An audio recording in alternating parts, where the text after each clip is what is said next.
Eu separei algumas coisas aqui porque é muita coisa, eu vou falar tudo o que aconteceu no processo. Primeira coisa, quando foi feita essa denúncia, ele foi denunciado por 3 crimes. O primeiro é o artigo 344 do Código Penal, obstrução ao curso do processo, tá? Então, obstrução ao curso do processo seria um dos crimes, e os outros 2 que seriam os artigos 18 e 23 do que? Da Lei de Segurança Nacional. Só que vai dar o que falar porque a Lei de Segurança Nacional foi posteriormente às afirmações do Daniel Silveira, ela foi revogada.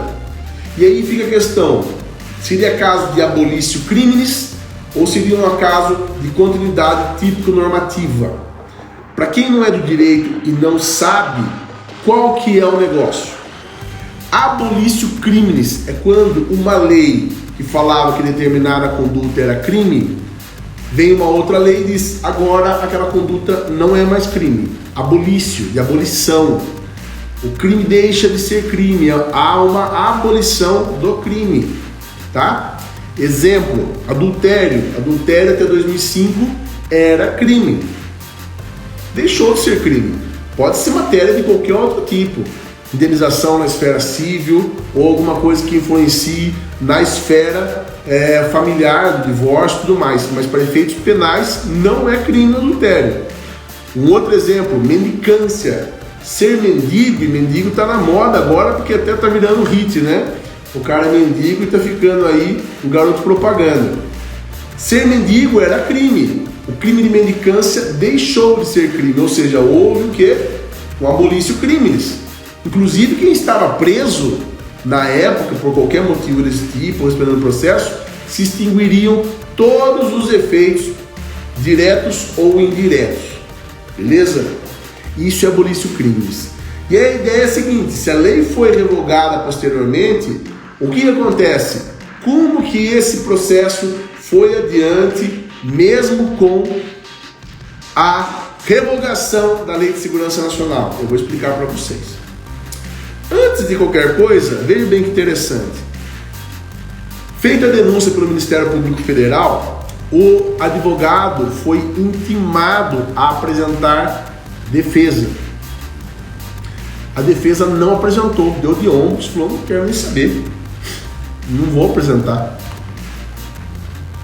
Foi reiterada a intimação para que apresentasse a defesa escrita, e quando foi intimada, o que a defesa fez?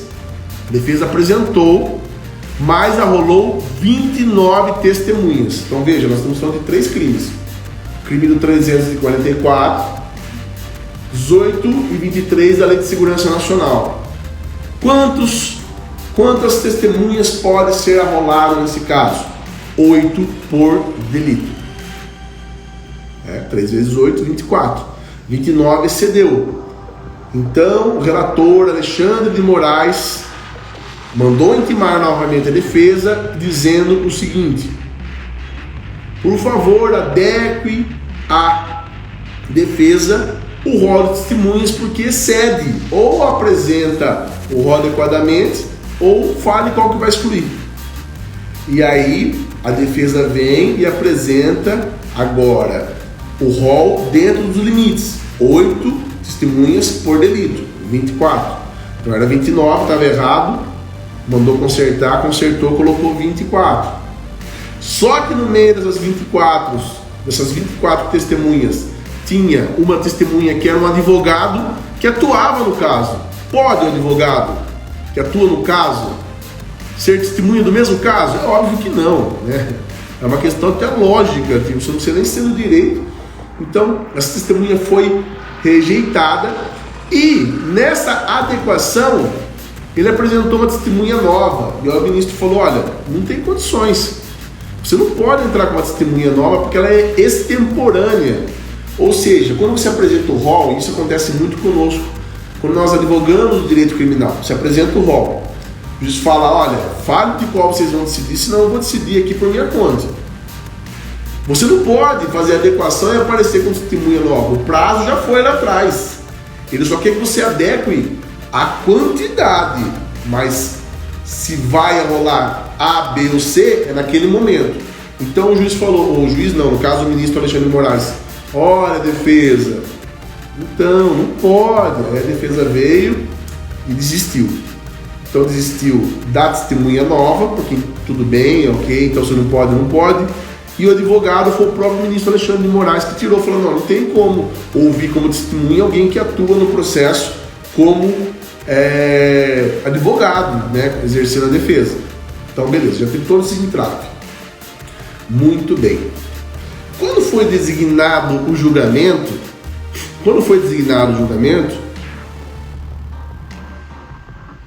o advogado se opôs ao julgamento virtual.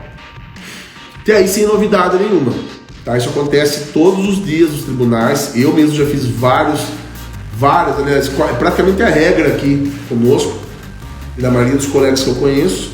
Dependendo do caso, a gente quer ir lá e fazer o julgamento, fazer sustentação oral, fazer realmente ali um reforço oralmente do que está sendo julgado. Tá? Então, foi feito a oposição, falou, não, eu não aceito, Supremo, não aceito que você faça o julgamento virtualmente, eu quero que seja presencial. Ok, muito bem, vai ser virtual, vai ser presencial então. O Supremo acolheu. Só que chegando ao julgamento, vocês podem até perceber que... Já vou responder as perguntas na sequência. Vocês podem perceber, não sei se vocês assistiram ao vivo, que teve atraso de mais de 1 hora, o que é muito difícil, né, acontecer nos julgamentos do Supremo, são sobremaneira pontuais. E o motivo é o seguinte: teve designação do julgamento virtual, ok. Aí pediu para que fosse presencial, o STF falou, tá bom, só que você tem que vir aqui, advogado. O advogado chegou lá, carteira de vacinação, não tenho. Por quê? Porque eu não fui vacinado. Por quê? Não, sou anti-vacina, eu não fui vacinado. Bom, tudo bem, o senhor não é obrigado, mas o senhor vai ter que se submeter a um exame. Ele falou, não vou fazer o exame também. Por quê? Porque em janeiro eu fiz esse exame já, machucou minhas narinas, disse que machucou internamente, não vou fazer. E aí foi aquele auê na entrada do Supremo, para o advogado entrar. O advogado não queria nem, ele não é vacinado, não queria fazer o exame e tudo mais, né? Todo aquele esquema todo. Depois de muita insistência, ele aceitou entrar e acabou fazendo. Então foi esse o motivo. Não estou contando aqui para fazer juízo de valores nem nada, só é um fato. O ministro Fux fez constar em ata, apesar do relator ser o Alexandre de Moraes, o Fux, como presidente da casa, falou, eu quero que conste em ata o motivo do atraso. Então, se vocês entrarem lá amanhã depois para assistirem, para verificarem a ata, vocês já vão ter o acesso a isso que eu estou falando, tá? Eu já falei sobre a apresentação, fiz sobre as adequações, muito bem. Quando o Ministério Público Federal fez a denúncia, ofereceu a denúncia, foi observado a Lei 8.038, né, o procedimento da 8.038, por causa que foi por foro de prerrogativa de função. E ali ele traz algumas condutas que ele mesmo, né, vou mencionar algumas aqui, que se você olhar na denúncia, o MPF já teria colocado lá, justificando qual foi a conduta que atentou contra o Estado Democrático de Direito. Bom, os senhores são os lixos, falando dos ministros do STF. O Alexandre de Moraes, até inclusive fazendo a leitura, a nova PGR riu, né? Ficou até uma coisa engraçada, eu ri também quando eu vi ela fazendo a leitura de que o deputado Daniel Silveira tinha chamado o Alexandre de Moraes de cabeça de ovo. Então o Alexandre de Moraes é um cabeça de ovo, os senhores são os lixos e nós vamos tomar o poder. E quando ele falou, seria necessário nós tomarmos o poder a força invadindo o STF. Então, quando houve a suscitação do ingresso forçado ao Supremo, então existe ali um risco ao Estado Democrático de Direito. Quem não entende que é o Estado Democrático de Direito são as instituições formalmente instituídas na Constituinte de 88, com a separação dos poderes, com a independência entre os poderes. Lembrando que grande parte desses modelos vieram do direito internacional, né, que são modelos que vieram sendo trazidos tanto historicamente no Brasil, como também direito comparado, grande parte da Europa, inclusive, porque nós somos fruto de influência europeia, obviamente, por motivos óbvios, somos invasão europeia que chamam de descobrimento, né? Portugal, depois Holanda, depois o mundo inteiro, quem quis passar por aqui passou e houve essa influência, né? Apesar de a gente ter aquela noção sempre norte-americana, porque você assiste muito filme, porque eu assisto muito filme, esqueça daquilo, aquilo é um outro direito totalmente distante do modelo que nós temos. Nós seguimos um modelo europeu, inclusive no direito criminal nós seguimos aqui um modelo alemão, tá? O sistema acusatório é diferente. Muito bem. Quando ele fala isso, ele fere o artigo 18 da Lei de Segurança Nacional. Só que depois ela foi revogada. Mas se ela foi revogada, como que seguiu essa questão? Não seria uma abolício crimes? Não. Isso daí foi muito suscitado. Por quê? As teses da defesa. Primeiro, que ele agiu no exercício da função, e nós já falamos no começo da live que não existe direito absoluto, né? Nem o direito à vida é absoluto. Excepcional? É excepcional, mas há possibilidade. Então, nenhum direito absoluto. Então, a ideia de uma blindagem ao parlamentar é justamente para ele fazer uma crítica construtiva, não para ele, na qualidade de parlamentar, incitar as pessoas a ingressarem no STF e tomar o poder à força e tudo mais.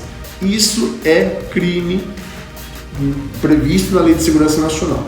Fala, cara, mas, meu Deus, se foi revogada, por que ela continua perpetrando? Por quê? Porque não houve abolício crimes. A lei criminal não foi abolida.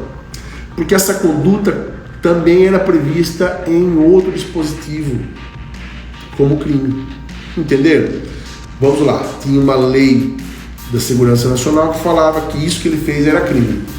E existia essa mesma conduta descrita no Código Penal. Então, quando cai a Lei de Segurança Nacional, ok, aqui não é mais crime, mas a conduta, que inclusive foi praticada antes dessa daqui ser revogada, continua sendo crime conforme outra lei prevê. Essa é a continuidade normativa. Essa é a continuidade normativa. A conduta foi praticada antes da revogação e, apesar daquela lei retirar a conduta como sendo criminosa, essa outra continua falando, é crime sim. Espero que vocês tenham entendido. Eu quero fazer uma leitura aqui. Primeiro do artigo 344, que é uma das imputações. Usar de violência ou grave ameaça com o fim de favorecer o interesse próprio ou alheio contra a autoridade, parte ou qualquer outra pessoa que funciona ou é chamada a intervir em processo judicial, policial ou administrativo ou em juízo arbitral. O problema do Daniel Silveira nesse caso talvez tenha sido até uma questão emotiva, porque depois ele deu uma boa afinada. Vamos falar o que é verdade. Quando começaram os ataques, ao invés de ele recuar, ele foi o quê? Para as redes sociais e começou a tumultuar a situação. Bom, isso daí existe uma previsão legal, que ele começou a fazer usando do cargo de parlamentar, da imunidade que estava sendo já desviada da sua necessária função e tantas outras coisas, agora utilizando a internet, que é um meio poderosíssimo. O próprio Alexandre de Moraes disse isso no seu relatório, falando o seguinte: olha, as redes sociais hoje é É um poderio. De fato, se a pessoa incitar de uma forma coerente, organizada, uma invasão, não tem quem segure. A internet faz assim, ó, puf. Dia para noite, quando você vê, você já está ali sendo invadido, né? Motivo pelo qual determinaram ali a decretação da prisão cautelar, que é a prisão preventiva. E o problema do foro de prerrogativa de função, da imunidade, também consta do relatório, falando, olha, ele se utilizou desse direito para utilizar o próprio parlamento como covil, é a palavra usada, né? Utilizou como covil, porque ele estava com mandado de prisão expedido, mas ele dormia, não sei se vocês lembram disso, ele dormia dentro do Congresso Nacional, ele estava ficando lá direto. Para quê? Para não ser preso. Então, o mandato se tornou para ele ali uma blindagem acima de tudo e todos. Isso não é uma permissiva no nosso ordenamento jurídico. Então, uma das questões, usar de violência ou grave ameaça com o fim de favorecer o interesse próprio ou alheio contra a autoridade, parte, então, nesse caso aqui seria contra as autoridades, tá? Então, esse é o artigo 344, que é uma das imputações. Como nós já falamos, os crimes, a Lei de Segurança Nacional falava o seguinte, o artigo 18, que eu falei que foi, a conduta continuou sendo crime, falava o seguinte: tentar impedir o emprego de violência ou grave ameaça, o livre exercício de qualquer dos poderes da União ou dos Estados. Pena, reclusão de 2 a 6 anos. Pena, reclusão de 2 a 6 anos. Tentar impedir com o emprego de violência ou grave ameaça. Oscar, não foi. Não foi? Nós vamos invadir o STF. Bora, pessoal. Nós vamos invadir o STF. Bora, pessoal. Invasão significa o quê? Entrar a todo custo. Não tem nem que discutir isso daí. Então, sim, se enquadraria, sim. Só que, como nós já falamos, essa lei foi revogada posteriormente. Agora, veja, essa conduta não deixou de ser crime. Perdeu a previsão do artigo 18 da Lei de Segurança Nacional. Ok. Mas, vamos verificar no Código Penal. Artigo 359-L. Artigo 359-L. Fala dos crimes contra as instituições democráticas. Olha só, hein? Olha o título. Dos crimes contra as instituições democráticas. E o subtítulo é Abolição Violenta do Estado Democrático de Direito. Artigo 359-L. Tentar, com emprego de violência ou grave ameaça, abolir o Estado Democrático de Direito, impedindo ou restringindo o exercício de poderes constitucionais. Pena, reclusão de 4 a 8 anos, além da pena correspondente à violência. Percebam, lá era de 2 a 6, aqui de 4 a 8. Alexandre de Moraes ainda foi, de certa forma, benevolente, porque ele poderia ter aplicado aquela penalidade.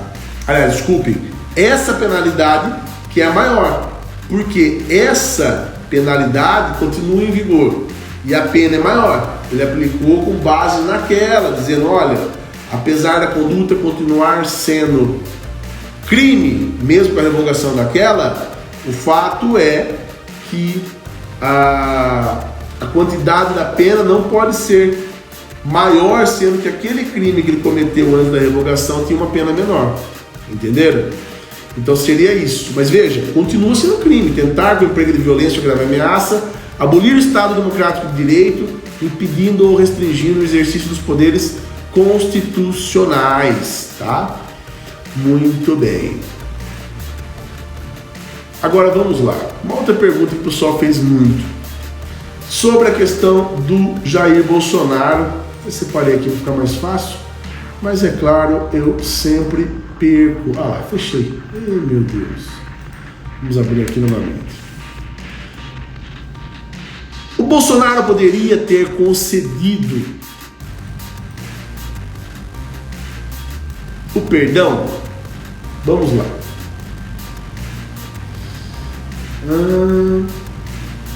Para que vocês vejam que aqui é tudo ao vivo mesmo.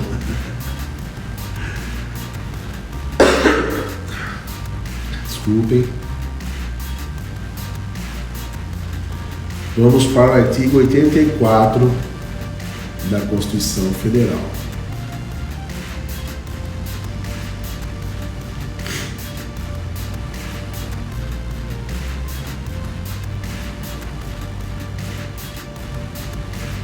Espero que vocês tenham entendido até agora o que nós fizemos como exposição do processo, né? Como se deu, porque normalmente a gente pega só a parte já quando estourou e a gente não consegue entender como se deu tudo. Olha, nós vamos falar aqui do que está na Constituição Federal, que diz o seguinte: das atribuições do presidente da República. Eu quero deixar claro aqui o seguinte: eu defendo a democracia. Não votei no presidente Jair Bolsonaro, não pretendo votar, e tudo bem, se ele foi eleito democraticamente, eu respeito. Então, as atribuições feitas ao presidente Jair Bolsonaro ou qualquer outro presidente eleito devem ser mantidas, tá? Então, sim, já vou adiantar que ele não só pode, como ele deve, caso entenda necessário, e atendendo à provocação externa, nós vamos falar isso, conceder esses benefícios, como foi o caso do Daniel Silveira. Ok? Por quê? Porque numa democracia a voz do povo é a voz de Deus, né? E nós temos que respeitar isso. Diz o seguinte: compete privativamente ao presidente da República. Aí tem vários dispositivos, tal.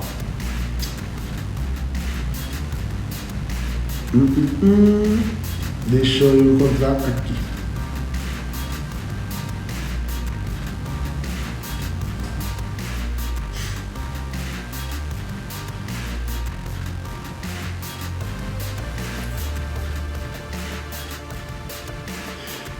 Artigo 12, desculpa, inciso 12, artigo 84, inciso 12.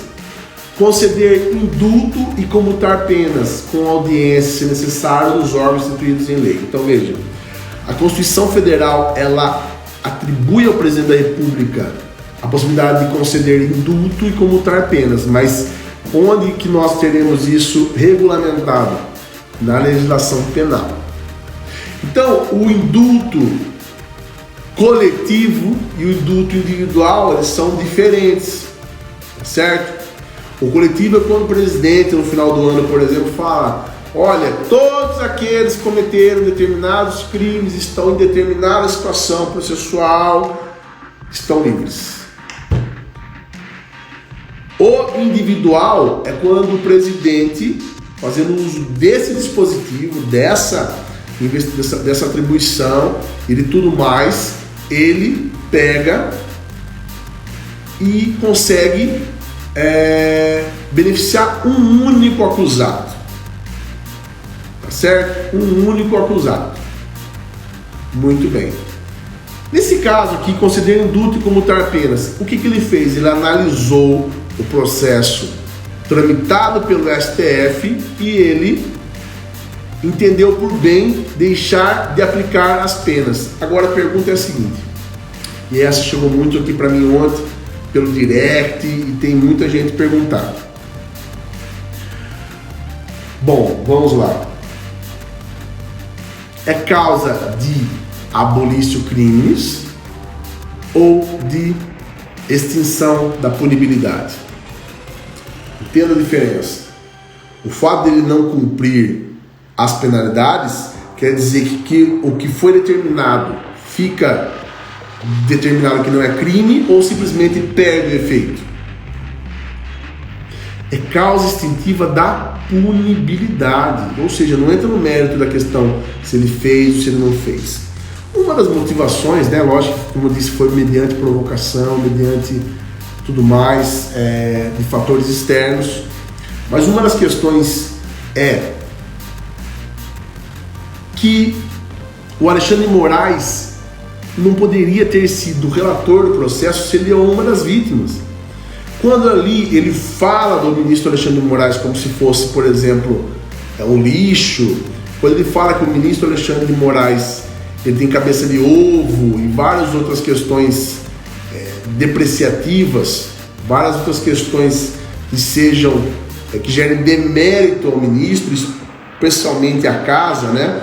Porque ali as vítimas seriam todos os ministros. Quando fala contra a instituição do Supremo Tribunal Federal, todos os ministros estão sendo ofendidos, com exceção desse caso do Alexandre de Moraes. E quando a gente traz essa questão do Alexandre de Moraes, o que a defesa quis falar muitas vezes?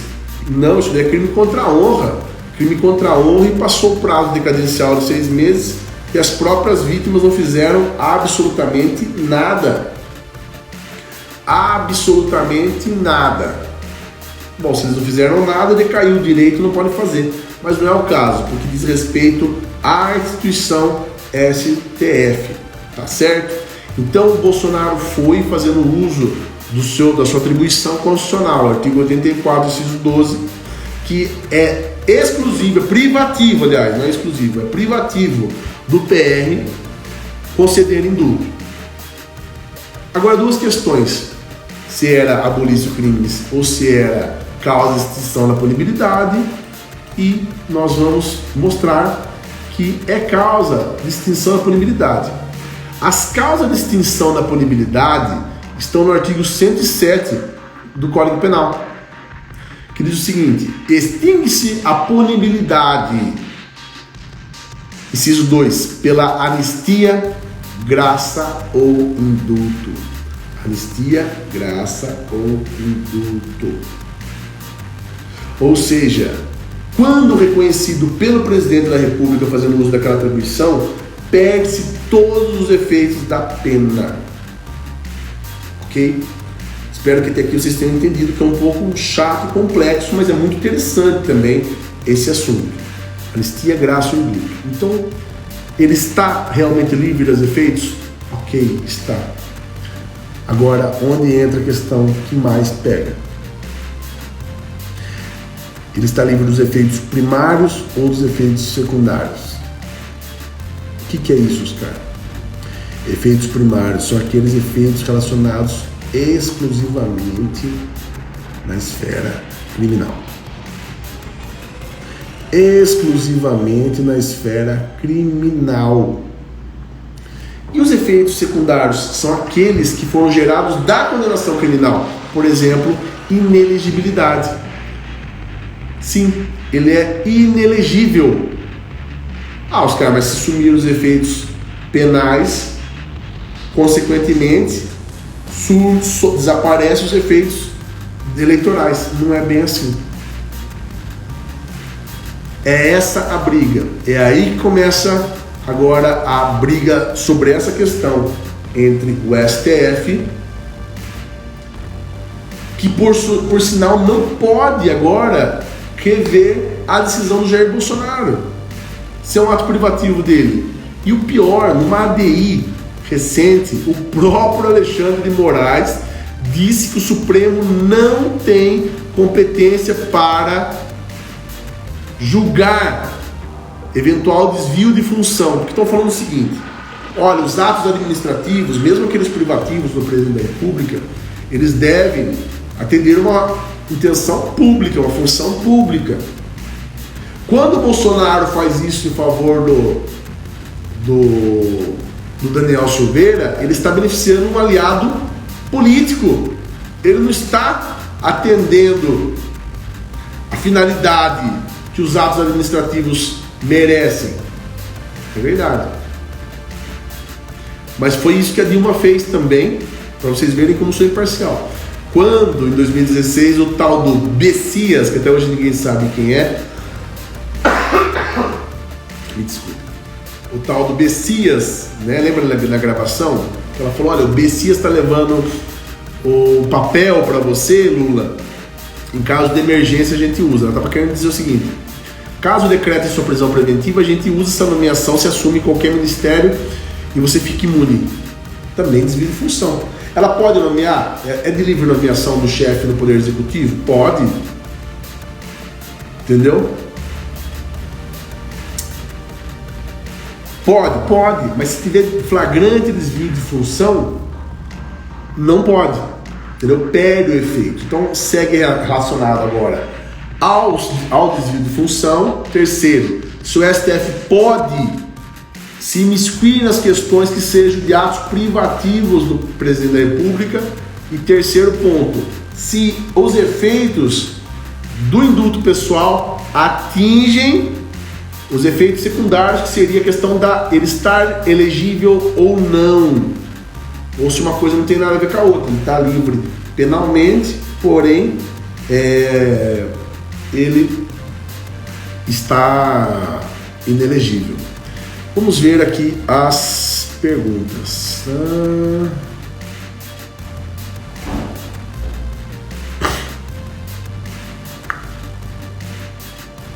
Fala um oi pessoal, Daiane, Natália Veronese, Dr. Paulo Beraldo, Márcio Siqueira, Lucas Bertozini, Danilo Solis, Renato Duarte, Tati Basso, Isabela Schneider, Pastor Anderson Magnoto, Lígia Padula, grande professor, obrigado. A Renata colocando hashtag depende, hashtag anota aí, que eram meus como fala, os jargões, né, na minha aula. Anota aí, colocava todo mundo para escrever. Quem mais? Danilo Solis, de novo. Pastor Adilson Pérez, obrigado. O Márcio me chamando de Cirão da Massa. Alexandre de Moraes, olha, esse Alexandre de Moraes que está aqui é meu amigo, tá? De faculdade, não é o Alexandre de ministro, muito embora a calvície já lhe tenha atingido de forma agressiva, tal qual o ministro. Mas quando ele está de boné na foto, não dá para notar. Doutora Juliana Dutra Reis, obrigado pela presença. Nicole. Doutora Renata Maldonado, professora, minha amiga de mestrado. Doutora Débora Ramires, também professora, doutora, ex-diretora interina do curso de Direito da Unimep, foi minha colega na Claretianas, na FAESB e é uma grande amiga. Fábio Silva, assessor parlamentar. Doutor Luiz Felipe Dávila. Samuel de São Paulo, Laísa, Márcia Vieira, foi minha aluna também, Karen Cobor, minha amiga de faculdade, Rodrigo Camargo, Erivaldo, advogado, Gonçalves,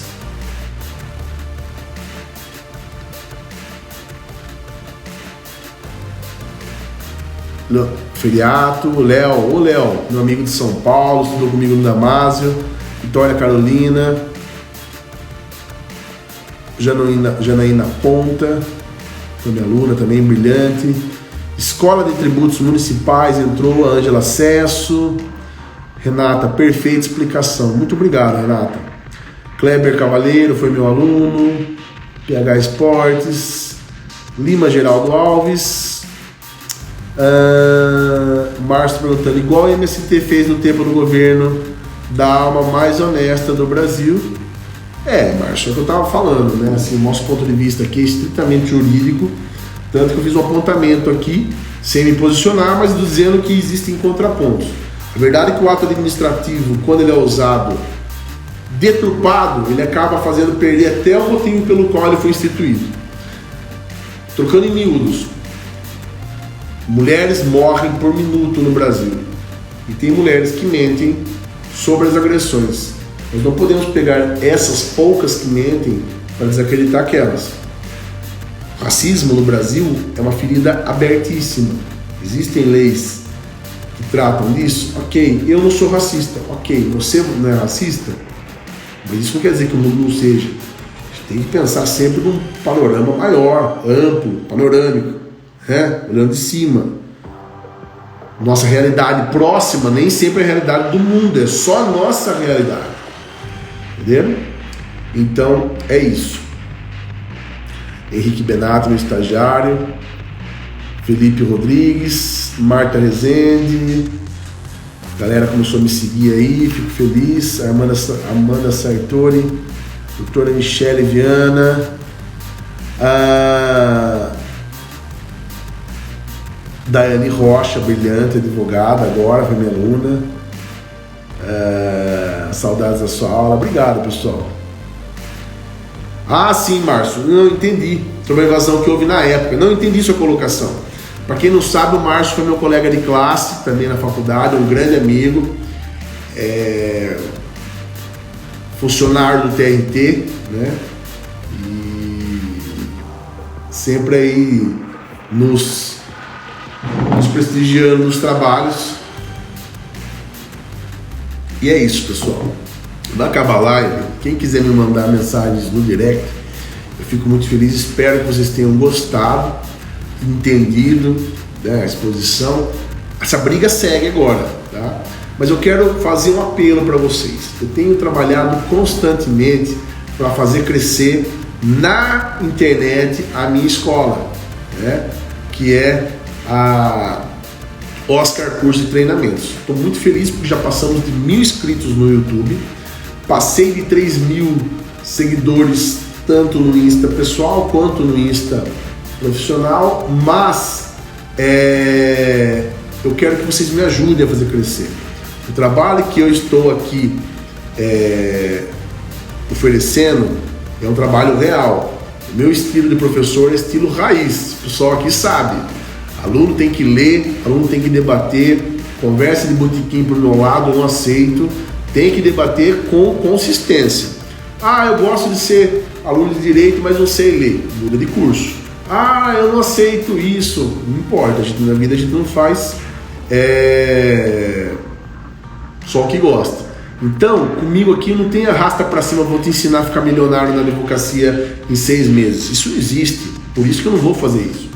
Nós estamos oferecendo cursos consistentes, programados, adequados, com material didático, com formação para quem quer realmente entrar no mercado de trabalho que, além de saturado, está cheio de seres não pensantes, infelizmente, e isso é formado lá na graduação. Tá? A graduação tem formado curso técnico de direito, sem saber. Então, me ajudem, compartilhem com os amigos. O Lucas Bertosini, que está me assistindo aqui, tem feito um trabalho fantástico, sobre o marketing, né? Mudou todas as minhas thumbnails do canal, disponibilizei um curso que eu fiz com o Abacuque, com o Paulo Peixoto e com outros professores do Damásio lá no ano passado. Muita gente que eu nem sabia foi aprovado e me contou depois, bem depois de ter pego a ordem, falou: estudei pelo seu curso. Fiquei muito feliz, tá? O curso que nós disponibilizamos gratuitamente na época. Foi muito legal. E agora nós estamos preparando esse mesmo sistema de curso, resolução de questões, resolve, fala da lei, leitura da lei seca para concursos públicos. Eu já estou montando isso daí, além do curso de prática do júri, além do curso de prática penal na advocacia, prática trabalhista, que obviamente não seria eu a fazer porque eu não entendo de trabalhista, né? Mas vai ser uma equipe fantástica de professores da capital paulista, professores que já foram da LFG, do SERS, do Damásio e muito atuantes na área trabalhista, tá? E o Márcio está colocando aqui outra coisa: estou aguardando informações sobre a vinda do ministro. O Márcio está fazendo aqui como chama? Spoiler, né? Mas nós da Oscar Cursos, a minha empresa, está viabilizando a vinda próxima, assim, nos próximos meses, a vinda de um dos ministros do STF a Piracicaba, e nós teremos a honra de receber o ministro e nós estaremos publicando para vocês. Farei questão da presença de cada um de vocês, né? Será um evento acadêmico, porém eu acho que interessa a toda a sociedade e eu faço questão de tê-los conosco para prestigiar a exposição do ministro e também para conhecê-lo posteriormente, caso queiram, né? Querendo ou não importa o que as pessoas digam, é alguém num poder muito importante no nosso país, nós devemos respeitar isso democraticamente nas instituições estabelecidas. O Márcio está perguntando aqui também das súmulas. Quais súmulas mesmo, Márcio? Eu acho que eu perdi lá em cima.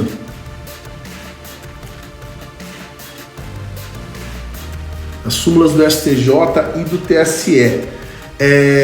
Eu acredito que você esteja falando das súmulas que diz que os efeitos da extinção da punibilidade não são automáticos com relação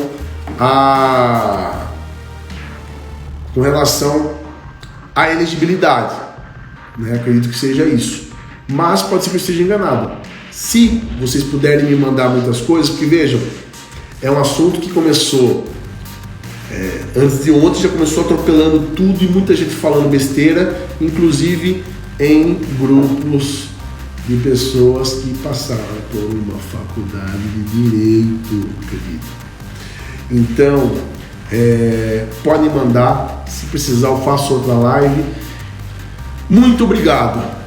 Sábado, meio-dia, não é fácil parar para ouvir sobre um assunto desse. Muita gente entrou, tivemos uma média de 15 pessoas, 16 pessoas online. Vou salvar aqui na minha página. Quem quiser entrar depois, compartilhar com os amigos, será um grande prazer. E em breve nós teremos as novidades, os cursos. Quero que vocês se inscrevam no meu canal, dá o like para saber que você está gostando, ativa o sininho, compartilha com os amigos meus vídeos, salva os meus vídeos, vai mandando nos grupos, tá? Me ajude. Nós estamos fazendo aqui um trabalho de sustentação jurídica séria. Aqui não tem conversinha, aqui não tem mapa mental não.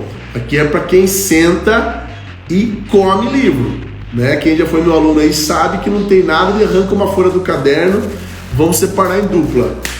Entrou na faculdade, tem que sair falando grosso. Profissão da advocacia não é profissão de meninos, pra gente grande, beleza? Me ajuda então, compartilha, fala para os amigos seguir, fala para os amigos se inscreverem, fala para me chamar, eu sempre respondo. E logo nós estaremos com novidades. E a vinda aí do ministro, né, que foi comentado aí pelo colega Márcio, vai acontecer em breve, nós faremos a publicação e quero que todos venham para Piracicaba, que agora é região metropolitana, muito respeito com Piracicaba, ok? Obrigado, gente, um bom dia, que Deus abençoe muito vocês, que nós tenhamos uma semana abençoada. Valeu, um abraço.